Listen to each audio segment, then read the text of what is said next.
Ici, il faut qu'on se dise la vérité. Il faut qu'on se dise la vérité. Si on veut réellement déraciner les modes à l'origine du sous-développement de l'Afrique, nous devons encore penser d'où ça vient. Pourquoi les pays africains, qui pourtant ont le potentiel économique important, sont emplois pour des guerres et du terrorisme avec la complicité de certains pays occidentaux? Vous voyez ce qui se passe ici, tout près de chez nous.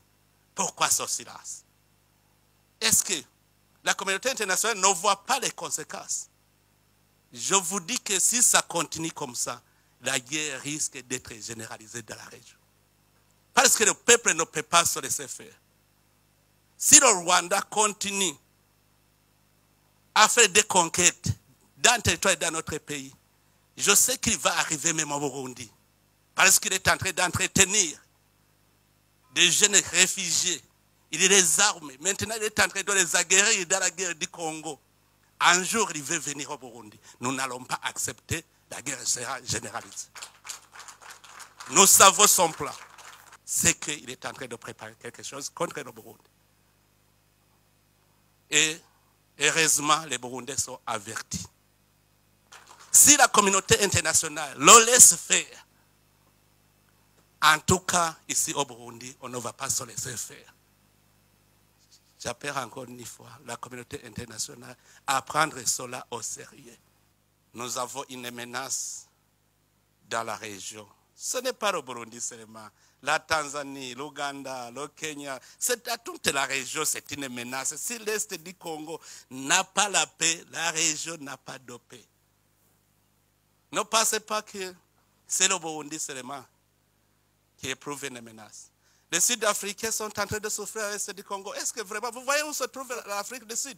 Mais l'insécurité à l'Est du Congo a des conséquences sur l'Afrique du Sud. N'est-ce pas, monsieur l'ambassadeur?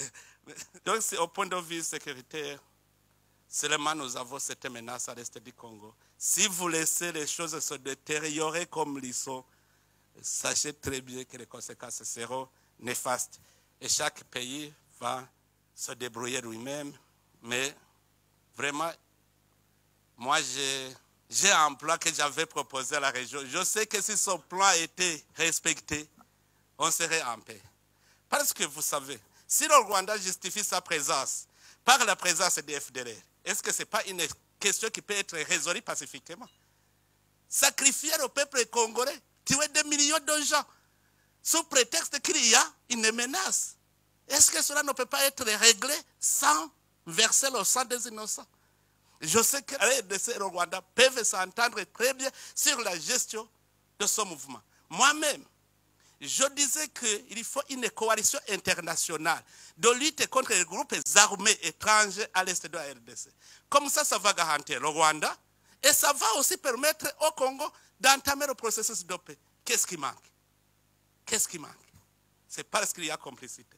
Sinon, si tous nous sommes d'accord de nous mettre ensemble pour combattre tout groupe armé étranger à l'est de la RDC, ça sera fini parce que ça va garantir le Rwanda.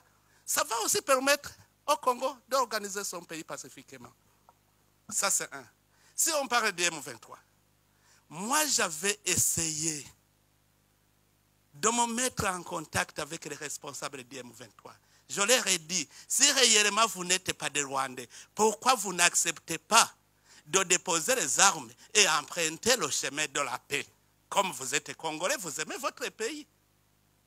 Alors, à ce moment-là, ils m'ont dit, nous sommes d'accord, parce que je leur disais, aussi longtemps que vous n'êtes pas cantonné, on ne saura pas qui est Rwandais, qui est Congolais. Il faut d'abord aller dans la zone de cantonnement, comme ça les Congolais sont à part, et puis les Congolais vont entamer le processus de paix, et les Rwandais vont rentrer chez eux. Sinon, on va toujours vous considérer comme des Rwandais. Et ils m'ont dit, le problème c'est qu'on nous impose d'être cantonnés dans une zone invivable. J'ai envoyé mes officiers pour aller inspecter la zone. C'était la zone de Sabignon. Ils ont trouvé que la zone était invivable. Et j'ai proposé au gouvernement congolais de décider sur une autre zone. Le gouvernement congolais a accepté. Nous avons fait la reconnaissance de la zone de Lomangabo. On a envoyé les chefs d'état-major pour aller inspecter, voir si la vie est possible. On a trouvé que toutes les facilités étaient là. Et le M23 avait accepté d'aller dans le cantonnement. On avait mis en place tout le nécessaire. Mais au moment où on allait commencer le mouvement, ils reprennent le combat. Pourquoi? Alors que chez moi, d'ailleurs, ils avaient dit, si nous y allons, quelle est la suite? La suite, c'est maintenant aller dans le processus de paix, les négociations de Nairobi. Et tout ce que vous réclamez, vous allez le réclamer pacifiquement. Ils avaient accepté. Et j'avais convaincu même le gouvernement congolais, souvenez-vous, le gouvernement congolais avait dit, s'ils acceptent d'être cantonnés, c'est qu'ils acceptent le processus de paix, nous allons les intégrer dans le processus de Nairobi. Le gouvernement congolais était d'accord. Mais quand ils reprennent le combat, comment négocier avec quelqu'un qui ne veut pas la paix? D'abord, pour négocier, il faut créer des conditions favorables aux négociations. La première chose, c'est le désengagement des forces pour ramener la confiance entre les partis en conflit.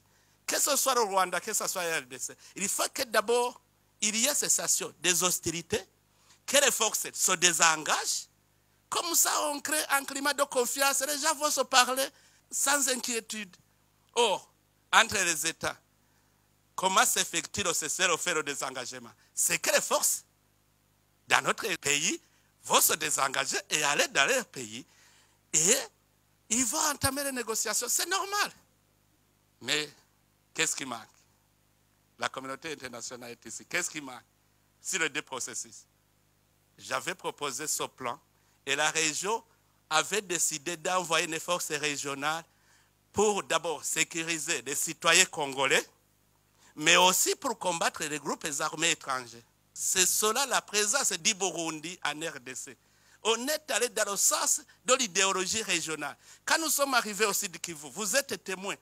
La paix et la sécurité a été ramenée. On a entamé le processus de réconciliation des communautés congolaises.